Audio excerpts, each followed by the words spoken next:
Alright, so it's been a few days, and we're starting to get some buds opening on the blueberry plant. This is the Blue Ridge. It's pretty young. It's not super fruitful. This is the Jubilee, and got a few more on this one. And the one I'm really impressed with is this, let's see, I forgot the name of this one. Brightwell. Look at this guy. Not only is he impressively big, but look at all these buds just all over this plant. I mean, that is seriously impressive. Alright, starting to get a pretty blue hue on some of these flowers. Very pretty. I'm gonna take the weight off of this and see how that's doing. Yeah, you can see it's already pulled way away from where it was. Hopefully that'll continue. See, I may have to tighten that up again. But yeah, it's looking good so far. See if I can untangle some of this later. But I just wanted to show you the progress on that. I'll probably do another video when it blooms. Okay, so let's see if you can see. Yeah, so up here in the top right, I've got this little tiny baby stem. And I would normally prune this because it's kind of useless, but I've got several buds on here that are going to fruit, and I don't want to waste that. So I'm going to take this stem here that I've pruned, is dried out, and I'll show you on this one. It's relatively substantial. I'm going to just take it and stake it in the ground about where I want this thing to grow out to. And after a while, let's see if you can see here. So that's actually green down here, so it's still relatively young, and that's really where you want to bend, is on the green if you can. But I'm about to show you some woody places I'm going to want to bend, sort of like that, to try and get it put into a better place. So for something like this, you're going to need something more substantial. I've got this Christmas tree branch here obviously from Christmas, that is dried out, so it's going to be, hard, it won't bend. Let's see if you can see here. So I'm going to try and get this bent out of the way, because this is going to grow out, that's going to go this way. So to keep the two away from each other, I'm just going to plant this nice and substantial, nice and deep. And you can see, this is not a very thick sapling. That already bent that. So to resist this, you're going to want to go in at an angle, and it's still bending it. That's pretty crazy. But yeah. That'll at least keep it, and you can walk those pegs forward, but that's going to keep, let me show you the angle we're looking at here. So that's going to keep a nice bit of sunlight. So these are hopefully going to grow out kind of like that, and I can pull this one down. Let's see, I'm going to set up the camera again so you can get a better view of what I'm going to do next. So we're going to go for a little bit of a more open center here, and so we're going to have to do two moves here. We're going to have to pull this one back. Just to show you that angle, we're going to have to pull that one pretty much straight back from where it is there. And then this one, we don't really need to move this, but it's going to move with it when we pull this back, so that the combination of the two kind of opens up the middle and prevents these two branches from sticking. This one and this one. You can see it's already altered each other from this funny little S-bend it's got going on here. The same with this one. You just want those things to separate a little more. So we're going to have to do one of these moves. It shouldn't be too bad. Once it leaves out and everything, there shouldn't be anything touching. But I'm going to set the camera up and start trying to work on that.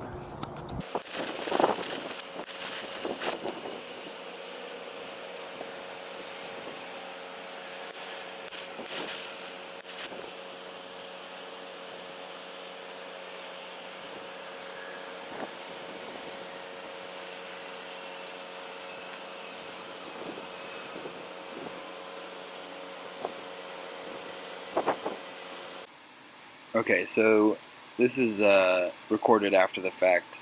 I didn't explain it very well in the video, and I didn't want to just leave it poorly explained. Basically what I've done here is tied a double knot around the central line there that I'm about to tie to the rock. And the purpose of this is twofold. First of all, you're applying a more consistent pressure around the branch. so that way you're not essentially, rubbing off bark on one side or anything. Also, that prevents the chance of the rope slipping, and both of those things are important. So I just wanted to make sure I cleared that up better than how I explained it in the original audio.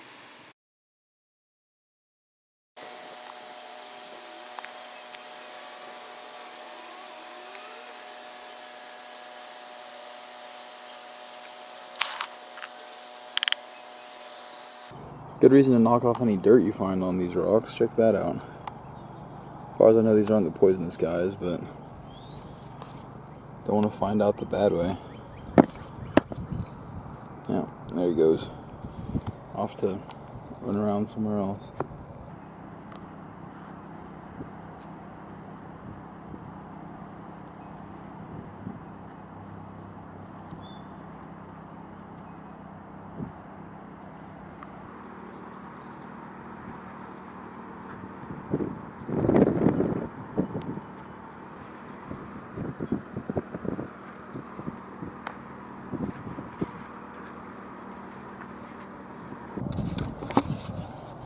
Alright, so we've got these things tied off.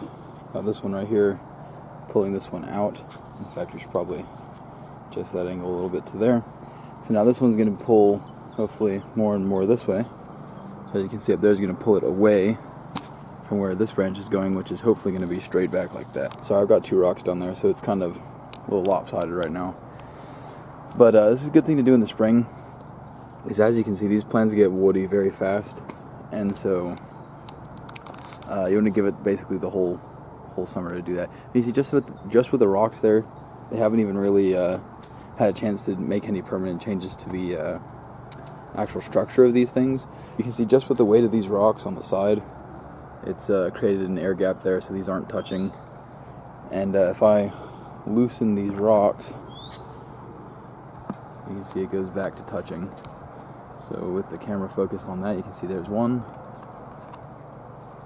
and the other. Now this one's so big, I put the biggest rock I had on this one, but this is obviously the original stem, or the central leader, you could say.